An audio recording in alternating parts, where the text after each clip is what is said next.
We've got two people with new books on tigers. Prerna Bindra here, and Raghu Chundawat over there.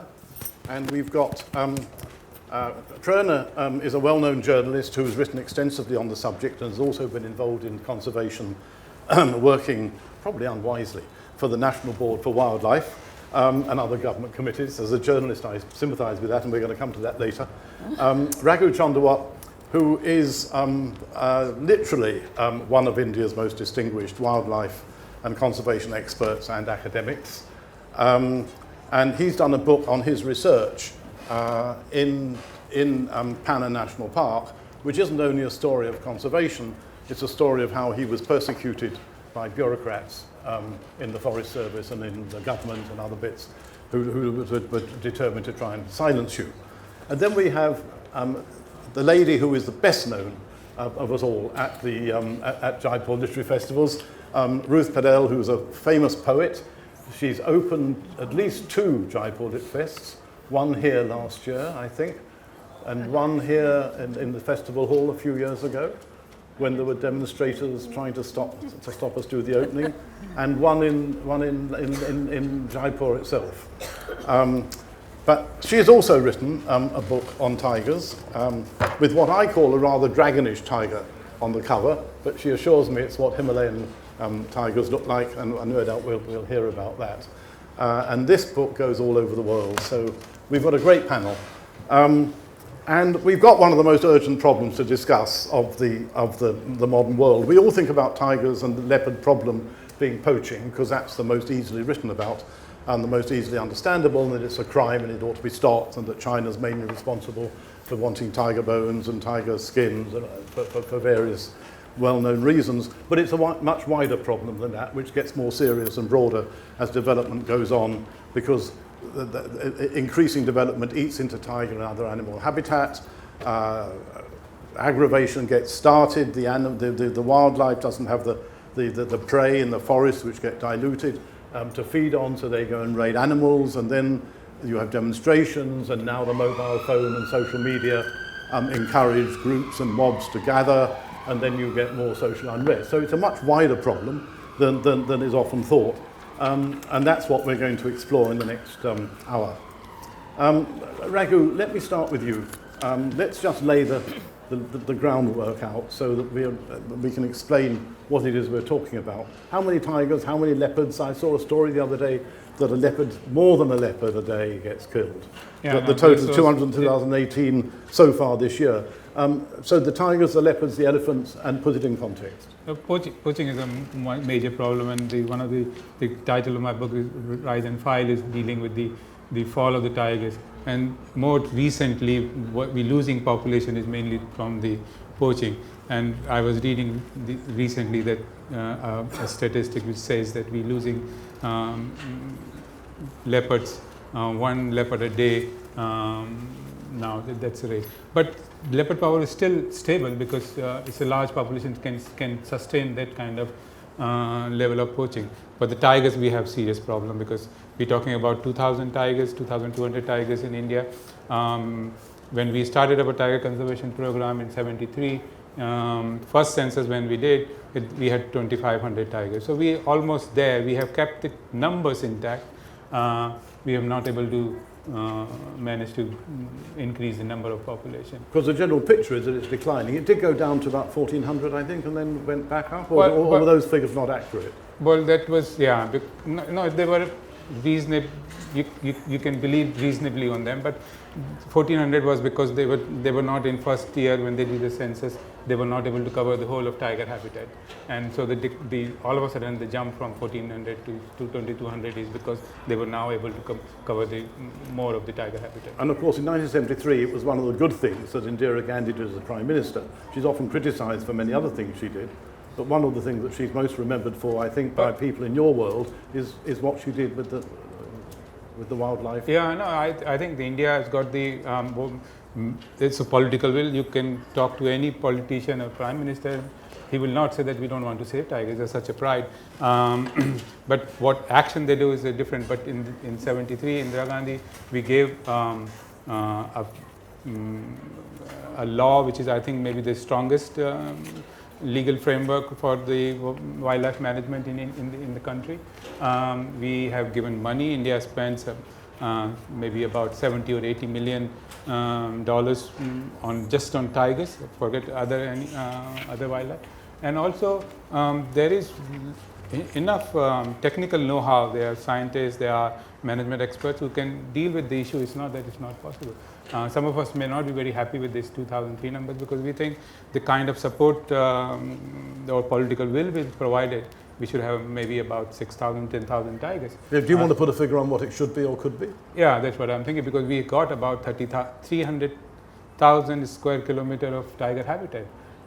We have been able to protect maybe very small of it, but there is still not a large non-protected habitat. We have not concentrated or focused on that, and I think for the future, if you want to take tiger conservation, nature conservation ahead, and the counter all the development activity, negative impact on our environment, I think we got a good opportunity to do that. Right.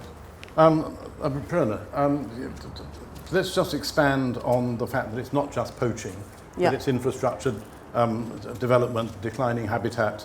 You did an article I saw last September, or India Spend reported on an article that you've done about fast-tracked infrastructure projects getting easily cleared and threatening key areas. I don't want to come on to your role in the government committees yet. I want to do that as a self-contained thing later. Though your book does grow, it's immensely better because of that experience. I mean, it's got so much more in it. But tell us about the declining habitat beyond poaching. So poaching is a key threat. We can't take away that fact. And we don't accept the gravity of the crime. We just think it's killing of animals. I think therein lies the problem, because it's a very grave threat. Having said that, I completely agree with you. Poaching is what we speak about, what is highlighted, because it's, the culprit is very obvious in the sense that they are the bad men. I mean, there are complexities there which I won't go into, but it's a fairly black and white problem. When we talk about deforestation, when we talk about loss of habitat, fragmentation of forests, which is one of the key threats. See, we have to remember that in my lifetime, and I might be old, but I'm not that old. In my lifetime, we've lost 60% of the world's wildlife. So that's not something to 60% is huge, and 80% of freshwater wildlife. So if we go beyond tigers, which this book does. So we are looking at, and this is one of the key reasons for that is loss of habitat. So while, and when we speak of deforestation, the fact is, why are forests going? Because we want roads, we want more roads, wider roads, we want mines, we want infrastructure, dams, industry, you name it, and all of these are cutting into, where is the land? The only land that is available to us is forest land. Only 5%. Really? There's nothing else? There's nothing else. There's no revenue land available. When you take, and forest officers as well as industrialists and collectors and bureaucracy and politicians have come back to us saying, I mean, when we talk to them, is that, it's the easiest to give. All you need is a permit. While if you acquire land, while we do that all the time as well as in acquire land from poor people, we won't give ours away. We won't take land from big cities. But when you acquire land which is another, discussion altogether, is you do have to go through a process. There are protests. But forest land is the easiest to give away. You just have, you appoint committees which are there is a process. Yes, but it is still the easiest process to do, because while we have strong laws, the implementation is poor. There are loopholes. And we have 5% of India is protected land, and that's against a world average of 9%. Within that 5%, you have roads, you have highways, you have all the things that I spoke about. So, the forests are shrinking, the pressures are increasing, they are fragmenting. We are talking of species such as elephants and tigers, which need they are wide-ranging animals. If you don't have a home, they're not going to survive. It's as simple as that. And I mean, we are giving away forests. We lose the last, about 150 hectares of forest a day, which is being lost to development and lost to encroachments, and these are figures which are from government websites. So I may be a bit hectare here or there. This is from government records. So to me, that is the key threat, because here we are also, because it's cloaked in what we call development. So we say we need it for development purposes, but what is development? Whom is this development for? Do we need all the roads? Are the people for when we are mining, are the people, local people around benefiting? Are we losing watersheds when we build a mine? Who is the road benefiting? What are the ecological and social costs of it? We don't account for any of it. A senior government bureaucrat, a very, very senior government bureaucrat, Raghu, said to me when Modi came to power, he was near the top of the Congress government, when the impression had got around that infrastructure projects were being seriously held up and that the economy wasn't growing. He said to me, well, and he was sympathetic to the idea that the environment should be protected. He said to me, well, it's been 5 or 10 years. Maybe it's about time to relax these things and let it all go for a bit. You can't carry on protecting the environment forever. I'm not going to say who it is, but if you knew who it was, you'd be shocked and you admire him. Because, he hadn't done anything else. It was a private remark to me. It's about time that we relax it. Maybe he said I wouldn't do it if I was in power, but I'm not in power anymore. Maybe one should just let it go for a bit. You're just shocked. I didn't warn you about that question. No, we have problem with the bureaucracy, especially for forest services. I think when it comes to wildlife conservation, they are the most incompetent agency we have, because they are not trained for conservation. They are trained for commercial forestry, and so they see their resources as something to exploit. The wildlife conservation is being forced. If you look at wildlife management, commercial forestry has nothing applied. This was a Ministry of Finance type guy. Yeah. So can I cut in? Yes, of course. Can I also comment? Yeah, please. So when we say that we have to relax these, we are talking about a balance, right? That's what they always tell us. You have to have a balance between environment and development. When you are giving 99% of your clearances, what you call your regulation, when you are letting industry and etc. come in into 95% of your land, even the other 5% which is protected area, so where is the balance? Balance is supposed to be balanced. Yes. Yeah. So there's a balance is very much in favor of industrialization, and we forget that these forests are where our water comes from, where our air, clean air comes from. So what is this balance we are talking of? Because one key thing when I started doing my book on tigers, which was out 15 years ago, and the first scientist I came to was Raghu back in Pune. One of the things that people said to me, wild animals don't have votes. And that's one of the key things. That's why you can take their land, because they don't complain. And one of the most shocking things in Prerna's book, this book, which I really, really urge all of you to read, is that she's sitting on a board and they go and look at wildlife places, protected places, and then they come back and they discover that actually the appeal hasn't yet been made, but the mine has already started working. So the mine's all in place, the factories are all in place, even before any of the paperwork is done. Yep. And that seemed to be a story over and over again. Over and over We'll come to that in a moment. Taking a step back, I've always been told by friends how vitally important the tiger is to, how it illustrates and how vital it is to the importance of the habit of the environment. And you talk about this rather neatly on page 26 of your book, where you say because wild tigers only flourish if everything else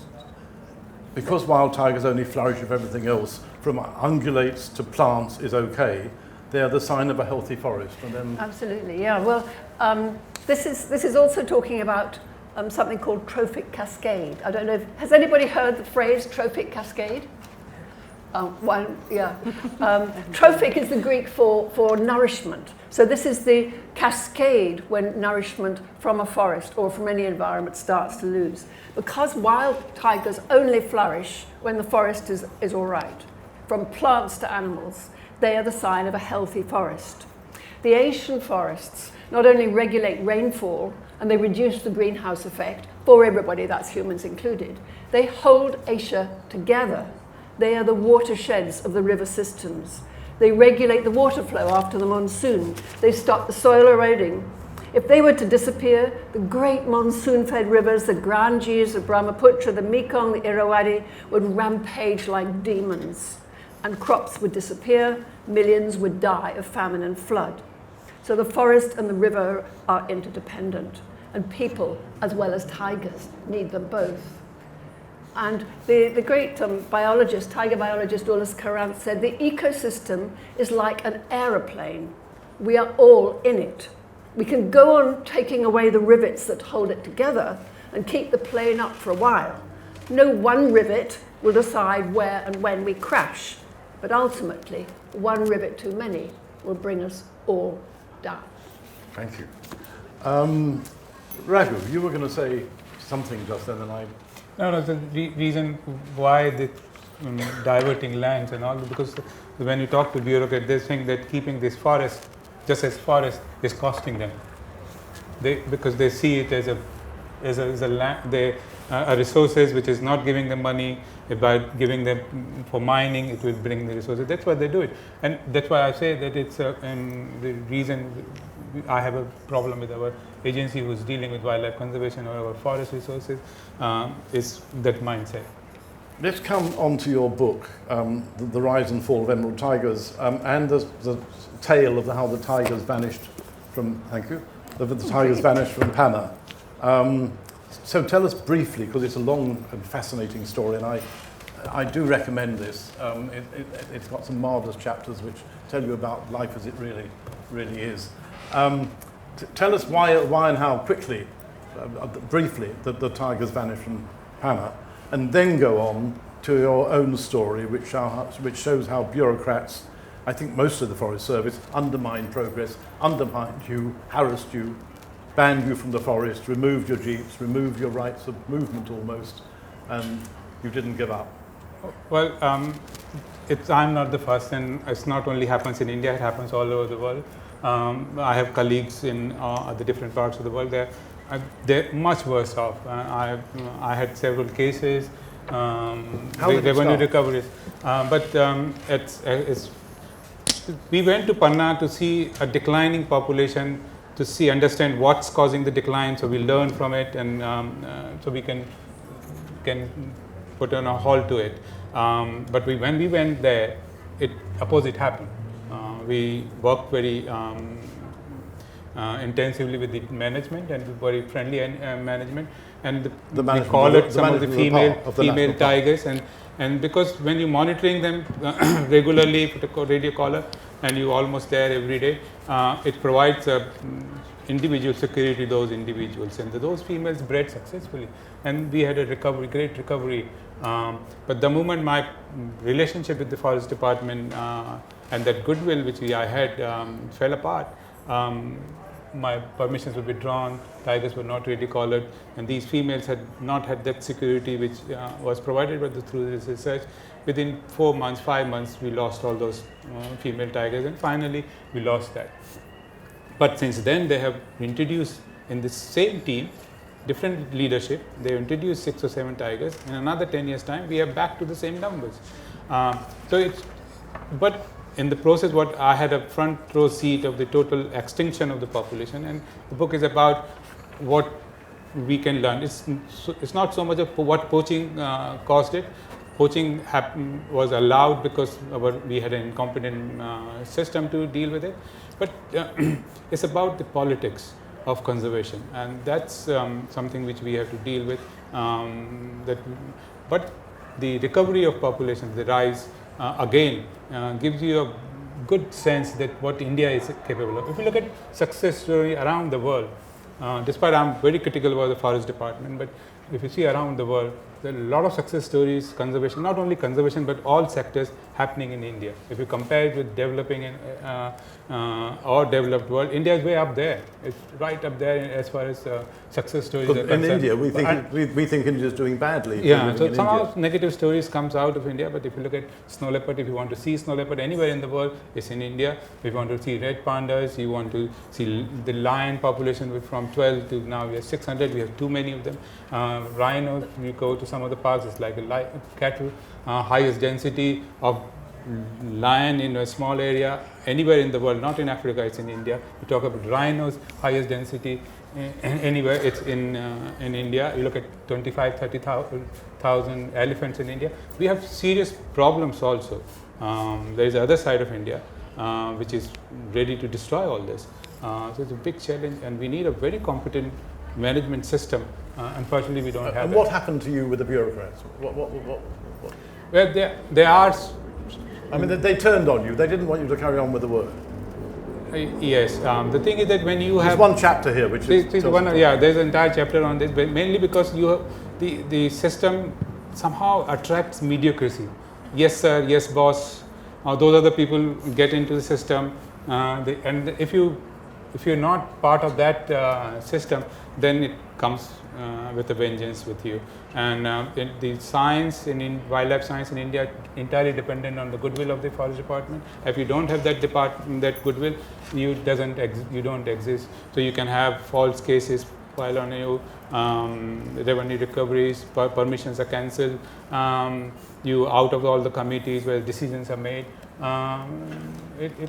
It can be traumatic. Yeah. And you name Rajesh Gopal, one official who you think was. I mean, I've heard about him. I've heard about him for 20 years or more. Yeah, there are several, but my note here leads the pack. Yeah. My note here says Rajesh Gopal, who rose seamlessly through a series of suavely covered up missteps to the top of the service.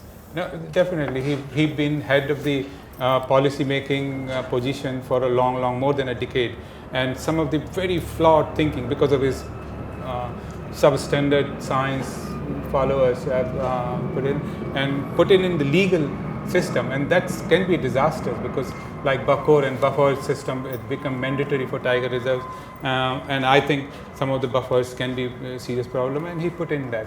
And not only that, he was a very vengeful person, so he went after laws. He did some of the best top wildlife biologists, conservationists, he went after them. Me, Ullas, Valmik Thapar. Imagine Valmik Thapar has been accused of poaching, and I was also accused of probably the top most famous of all. Accused of poaching because the allegation was that I had the knowledge of all the tigers where they're present, and I was that happened. Can I say something here? Yeah. Because one of the elements here is not unique to India. It's the role of science. And science, proper science, and Raghu is a scientist, gets in the way of people who want to do things. Look at Trump and climate change. And we've had a huge thing here, a lot of you probably live here in this country, about badgers. I mean, Cameron's government bought and commissioned a huge scientific survey to see if culling the badger would actually reduce the amount of TB in cattle. And all the scientists, and I know several of them at the Zoological Society, they came out and said, no, it would make it worse, because if you try and shoot the badgers, the frightened badgers will disperse the TB to wider areas. When the report came out, all that was taken out. The scientists took their name off the bottom. They were so ashamed of it. So science, good science, is always, they don't want eyes on the forest. That's what the role of the scientist is in an Indian forest. It's eyes on the forest to see what the foresters are up to, how they are illegally making money out of making the road. Is that a rough position? I agree completely. But there is another side to it which is also there, because yes, like in most fields, there are good bureaucrats and there are bad bureaucrats. I was going to ask you whether it's the system or the people. The system edges out the good people, is what I think. And I mean, even some of the most controversial officers, including Rajesh Gopal, whom I have a lot of problems with, was, in some of the places that we wanted to protect. We had NGOs coming out and saying, no, this tiger reserve is not important. No, this corridor is not important. But we had Rajesh Gopal's report which said, no, we cannot allow this activity in this tiger reserve, come what may. So I've seen him stand up against, ministers saying that, no, this can't happen. Were those NGOs bought by somebody, or were they being... I have, this was another scientist. This was another scientist who said, and not any of those who are here. I mean, I have the highest respect for Raghu, and the kind of pressures that he withstood and the kind of victimization is unbelievable.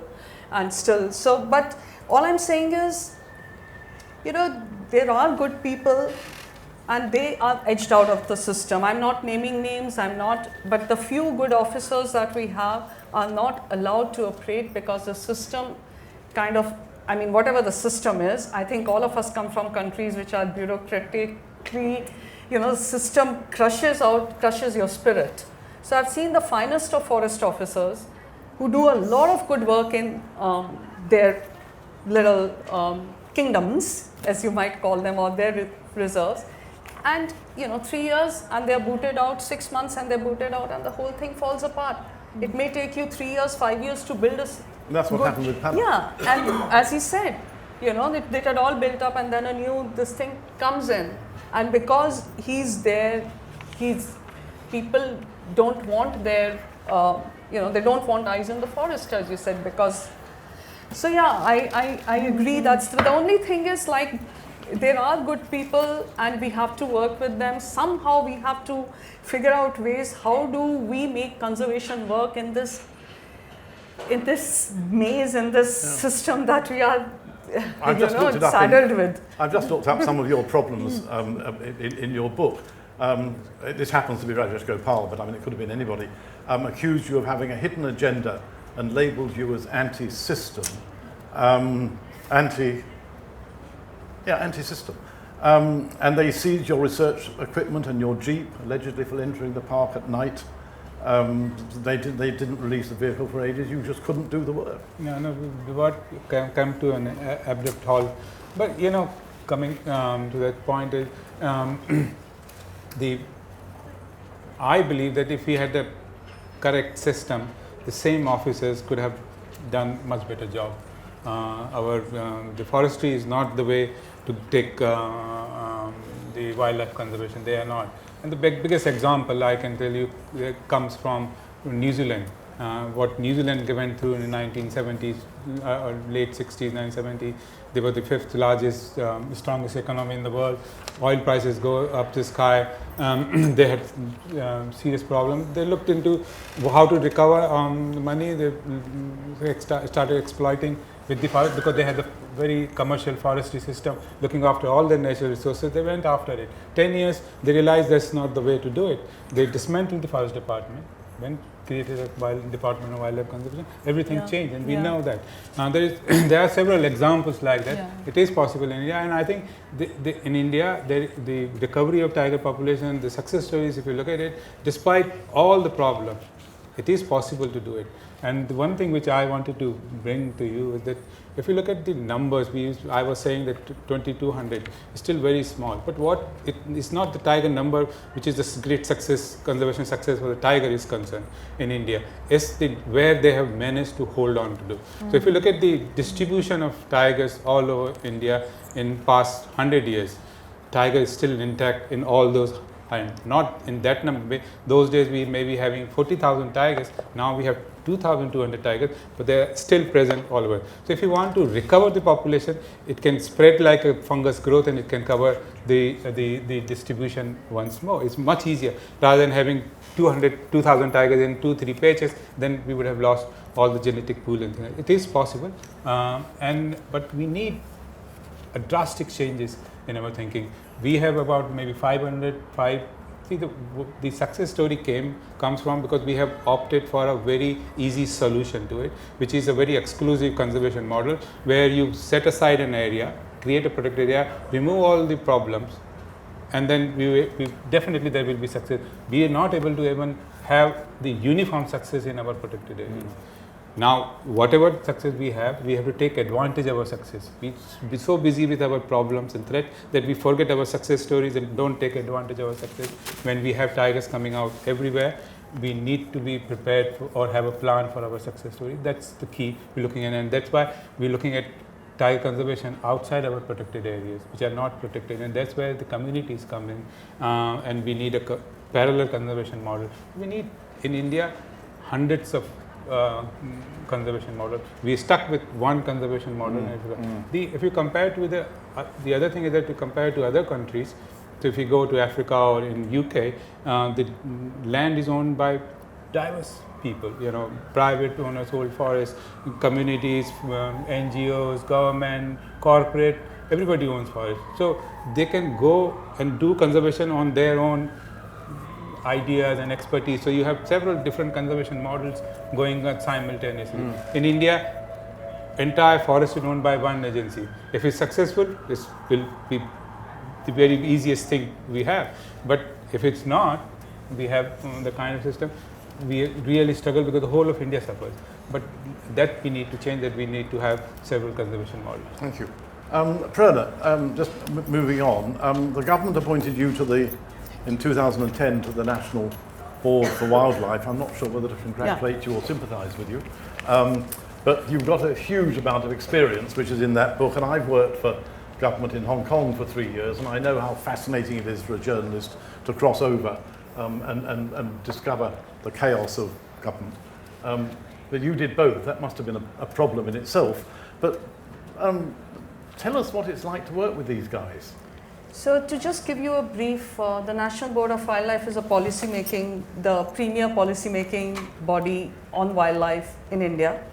It's chaired by the Prime Minister, and it takes an outside quote-unquote experts, and it has within it a core standing committee which looks at also regulating projects in and around protected areas. So if anybody wants to cut a tree or have a mine inside a tiger reserve, sanctuary, whatever, you need to come to that board and you sort of say yes or no. Obviously, you're expected to say yes all the time. So yeah, I was appointed in that in 2010. I was the only woman in the standing committee. I was the youngest member. I also don't have a PhD degree or any such. I don't have a conservation background. So there was a lot of but you built up a reputation. Academically. You've got a reputation as a journalist. Academically. I do have experience, but there's a certain set of bureaucratic expectations when you go into that committee that you'll have grey hair or a balding head or, or your hand out. And there was, so it was, I must say that it was one of the most difficult, challenging, but one of the greatest learning experiences of my life to be in that committee. And so we were, but the deal is, I think I took it on as I left my work, it's a pro bono thing, it's a service that you do for the country. And I think I left my paying jobs, etc., so that I could give all that I had to it, because I thought this is where you can make a difference. And you weren't working as a journalist at the same time? No, I did continue to write, but not be a full-time journalist, because I couldn't be doing justice to either. As a journalist, I can't report on what goes on in that room. That's not fair to my organization which is paying me.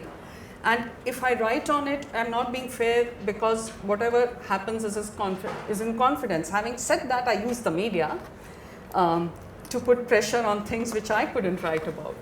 So it's very difficult to explain in 2 minutes, but I will try. So we had projects coming to you, and it just shook.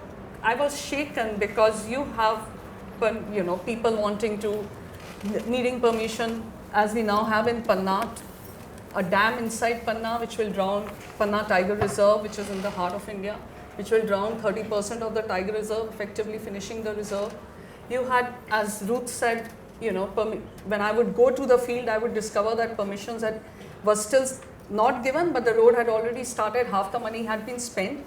and you are expected to obviously say yes because money has already been spent. So, you know, you have to say yes, otherwise the money is gone waste.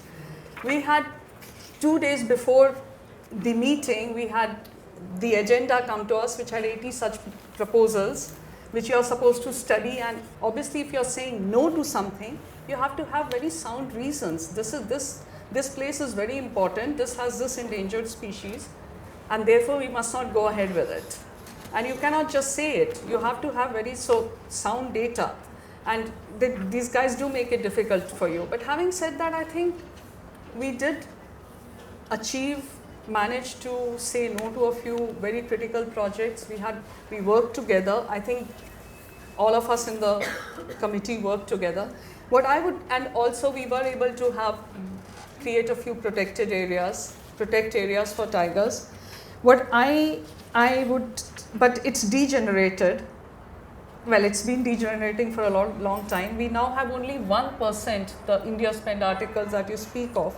Not all projects go through it. So our protected areas I wouldn't call them protected anymore, because you keep allowing whatever projects come to it. 97% of projects used to be... 99% of projects. But it used to be in Jairam Ramesh's time. It was 12% were rejected during his time. And that was under the Congress. That was when, under the Congress, but during, those days. And that sounded like not enough. That sounded terrible to me. It was like, what the hell are we doing? I'm ashamed of myself. I'd just like to read one line from my book, and how I end it. The National Board for Wildlife in quotes. The National Board in quotes for Wildlife days seem to be well and truly over. It's time to redefine its mandate in the same manner that the Ministry of Environment, Forests and Climate Change has apparently found its new calling in subverting the conservation mandate to accommodate the growth agenda. Its mandate, it was created to conserve. Unfortunately, it's doing quite the opposite, all the problems of bureaucracy that Raghu speaks of. It could more appropriately be known as India's Notional Board for Wildlife. My chapter is titled The Notional Board for Wildlife. Having said that, I'm very proud of India, that with all our problems and our population, we have conserved tigers, elephant, rhinos. I was in a rewilding meeting here in Britain, and the resistance to get wolves in is unbelievable. It's unbelievable. I said, guys, you want us to protect elephants, and you talk of caterpillars, ruining crops. So I think all of us, whichever country, I'm hugely critical of my country and my government, but all of us, wildlife has no borders. So for nature, we need to let the wolves in. Lovely, thank you. Ruth, we're going to come to your book, and thank you for being so patient. It's an amazing book. You travel all over the world. You don't just go to India and South Asia, which is where you start off and meet Raghu. You go on to tiger tops in Nepal and tiger nest in Bhutan, which of course is a monastery, and then around the world to Russia and China and everywhere else. What made you write the book and take such a long journey?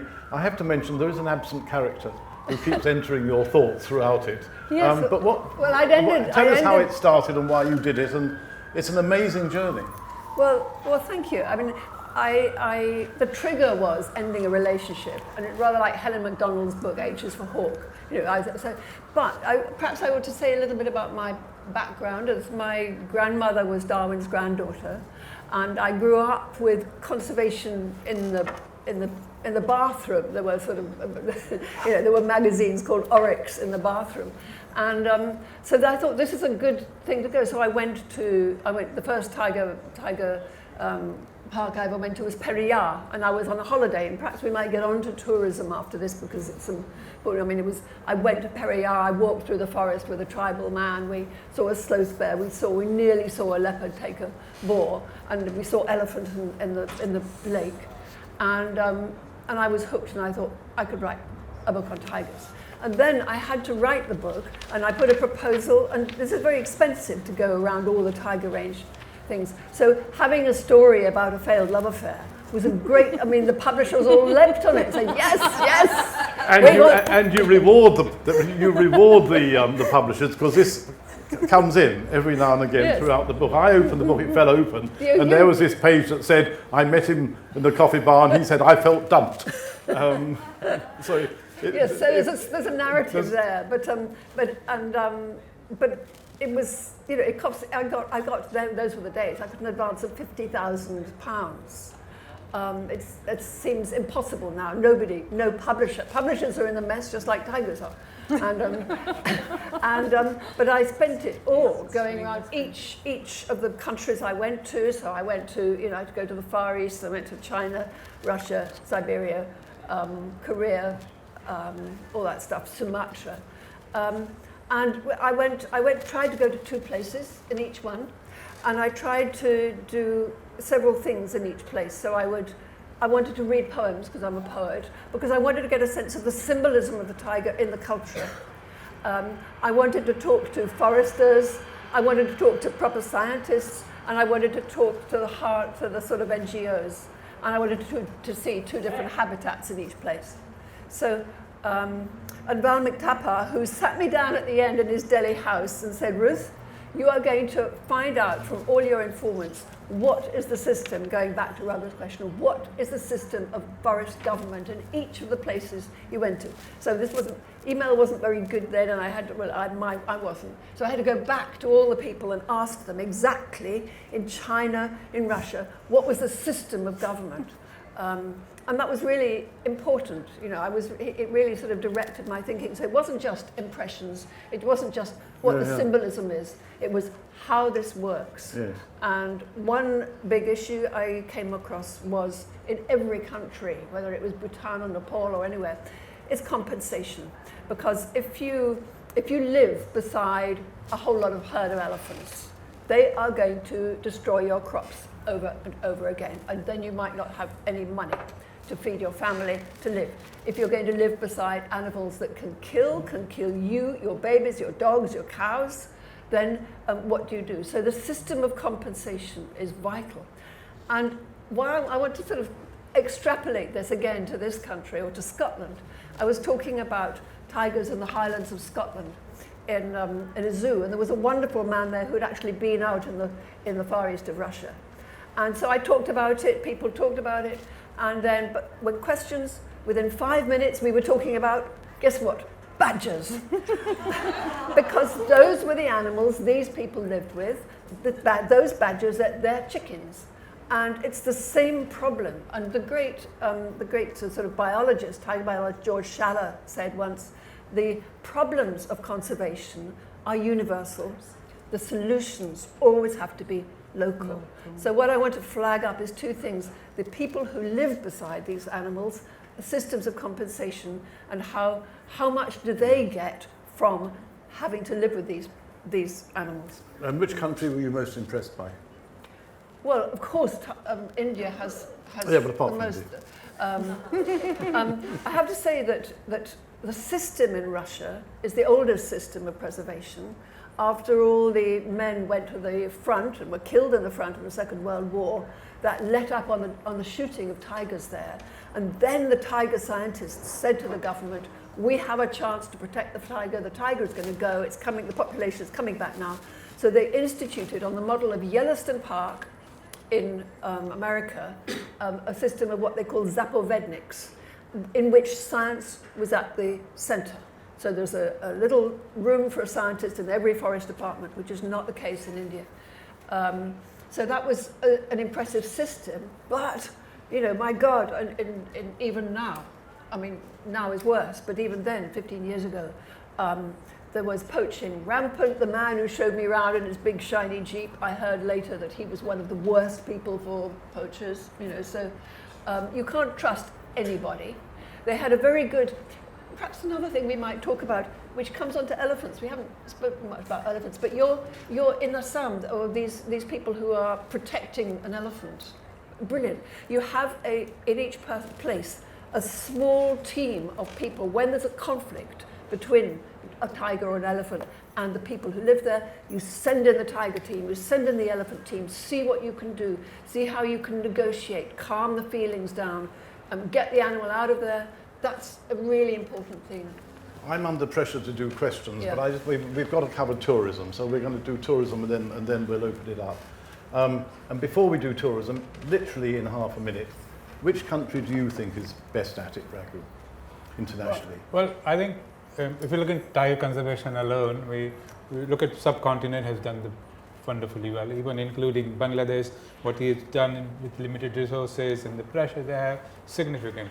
I think Bhutan leads the pack, but Sri Lanka, India, the subcontinent has done really well if you compare with the rest of the Asia. They're way ahead, and Bhutan leads the pack, I think. And I'm very impressed with Bangladesh. And India doesn't do as badly as, India has achieved many of us in India think. But I think it could have done Okay. 7 times. Tourism, times. Prerna, good or bad? I know you've got strong views. It It brings in money, it educates people about wildlife, it educates people about the environment, it causes some disturbance. One of the problems is that people book into a resort and reserve slots to go into the park, and if they don't see a tiger, they're unhappy. So The key problem, I think, is when resorts block wildlife corridors. To me, that is the key problem.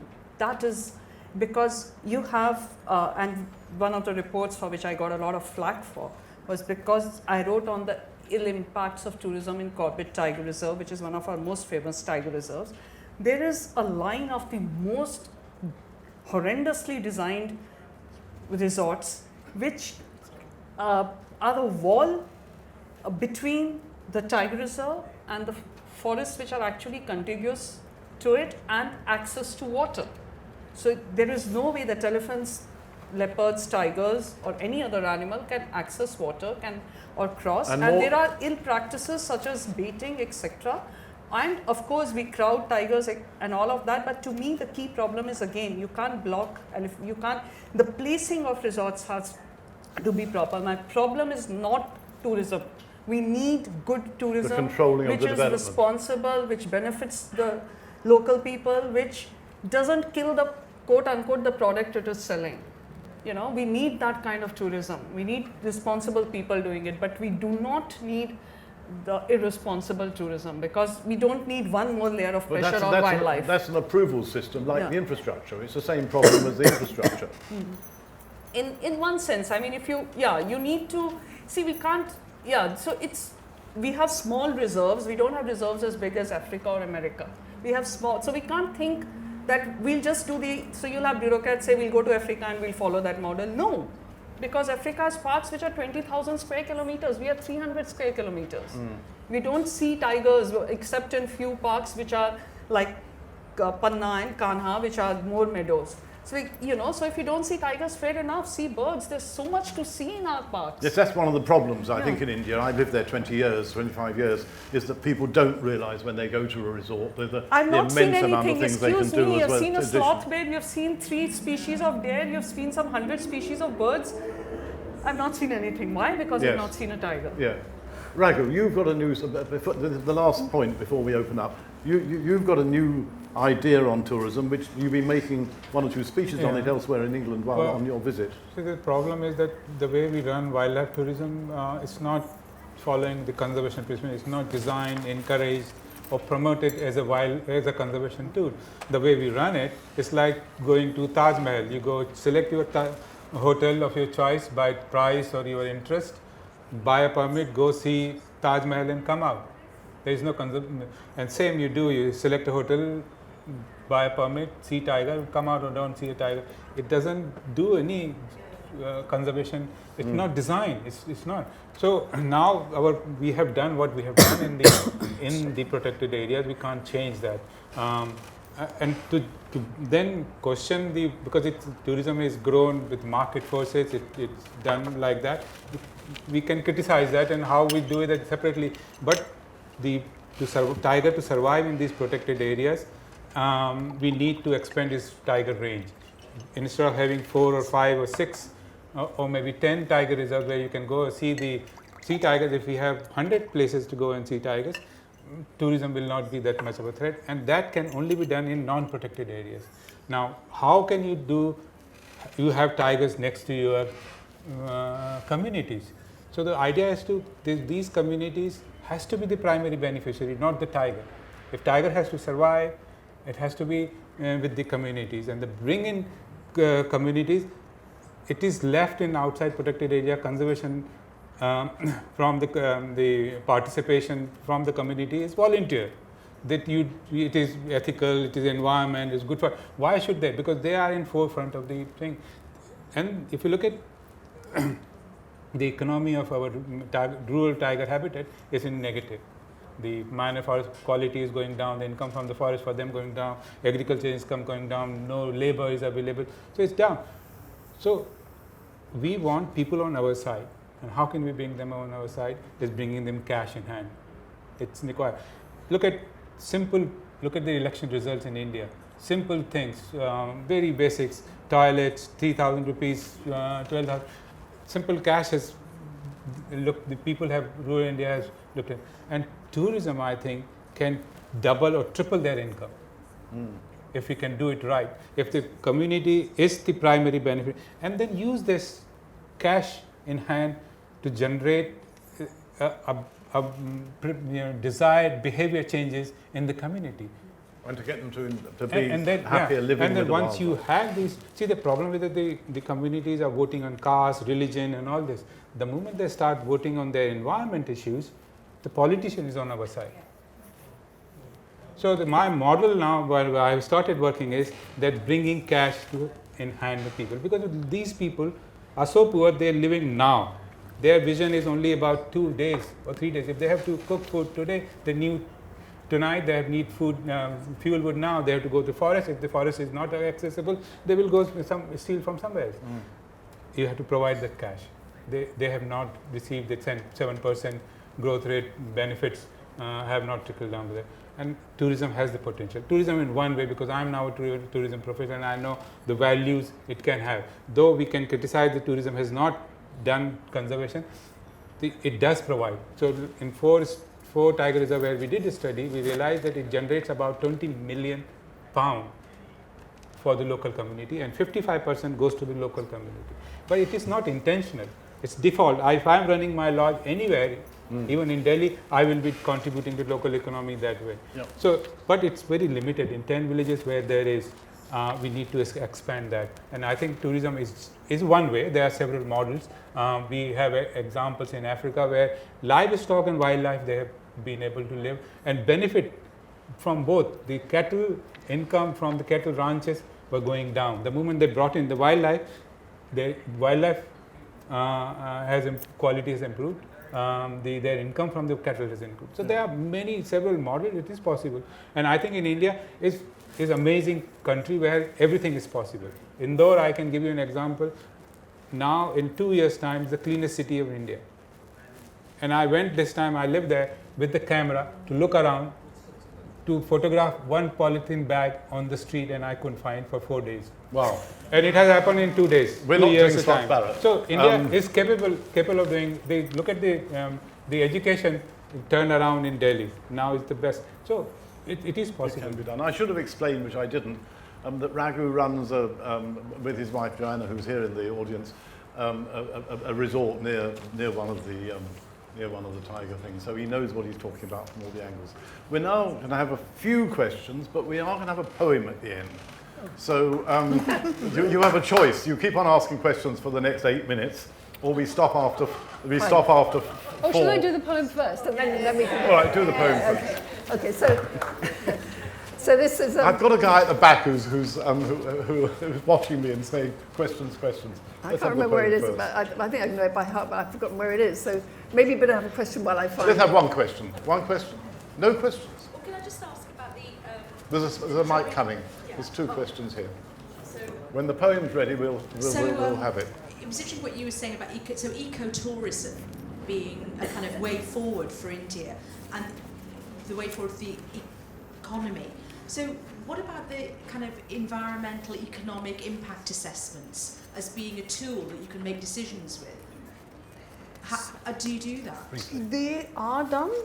So there is supposed to be an environment carrying capacity of each tiger reserve. It hasn't yet extended, and even in places. But as I said, we have good, as all of us have said, we have good laws. The implementation is the problem. So I think a lot of it also comes, therefore I said responsible tourism, because a lot of it has to come from the industry itself. But having said that, only a small fraction are like good. So yeah. So yeah. I can see it's a very short poem, so we'll have another question. Yeah. Thank you for that. It was quite a general discussion about conservation in India. I have a very specific interest in the northeast of India, where I'm from, and I think this discussion possibly is incomplete without mention of the Royal Bengal tiger. So how well is conservation being done in the Sundarbans, as well as in Assam, where also I'm from, and the one-horned rhino in Assam? I'm hoping you say those are success stories, but I'd like to hear a little bit more about that. Right. You want to take it? One of the recent success stories about the Amur falcon in Nagaland. They're migratory birds and they come in millions. And in Nagaland, they were trapping it, selling it. It was a serious problem. And the way it has worked out, again, within a year or two, everything has changed. And that's something very lively about India, that you can bring changes despite all our problems. So I'm very positive about what we can do. And Northeast India, there are people working with the hornbills. There are great success stories there. There are several examples where somebody has examples for Northeast India that we can look forward to. There's a WPSI work in the Sundarbans. Quickly, yes. In Sundarbans, and before that, one of the biggest problems that the Northeast faces is dams. The Amur falcon success story is amazing. In 2 years, that turnaround that he speaks of is lakhs killed to no slaughter at all. So there are these great stories, but to me, one of the biggest problems in the Northeast is the dams. There's a whole slew of over 200 dams just in one state, I think Sikkim and Arunachal, so which is going to be a huge problem for Assam because it's downstream, and there are people's movements and environment movements against it. On Sundarbans, hats off to those who protect Sundarbans. It's one of the most difficult places. I've been to the ranger quarters, and trust me, if any of you can spend a night there and stay like the forest staff, as we call them, do, it's hats off to them. And again, a success story in some levels. There are problems, but they're success story because there used to be a lot of loss of tigers due to human-tiger conflict, because tigers used to come into the villages, which has now, and people would beat them to death, including in Bangladesh, because there was, but now that has almost come down to zero. There were huge people deaths also, tigers which killed people, that has also reduced substantially. So they're good stories, but conservation is never easy to explain in an hour or even in a day. And one of the big problems, as I'm sure you know, is the elephant migration and the trains. The trains, you've got terrible pictures in there of elephants crossing the trains, and people deny that they're happening, and they're happening all the time. So elephants are killed every year. Yeah, in the infrastructure, as I keep saying, the infrastructure boom without any concern for nature, without nature being factored in, is one of the biggest threats. And yes, elephants face a huge problem in Assam as far as railway lines and other fragmentation is concerned. Right. I'll read my poem. The poem. Okay.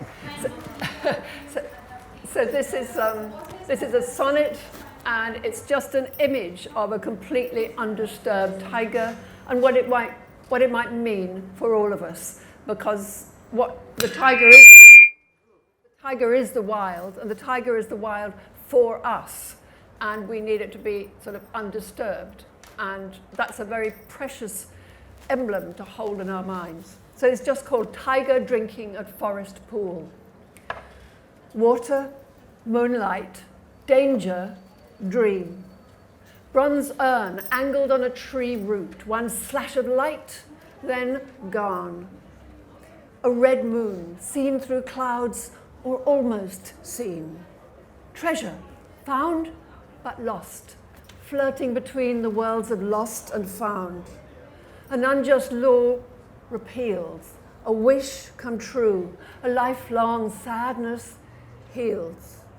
Haven in the mind for anyone hurt by littleness, a prayer for the moment saved, treachery forgiven, flame of the crackle glazed tangle, amber reflected in grey milk jade, An old song remembered, long debt paid, a painting on silk which may fade.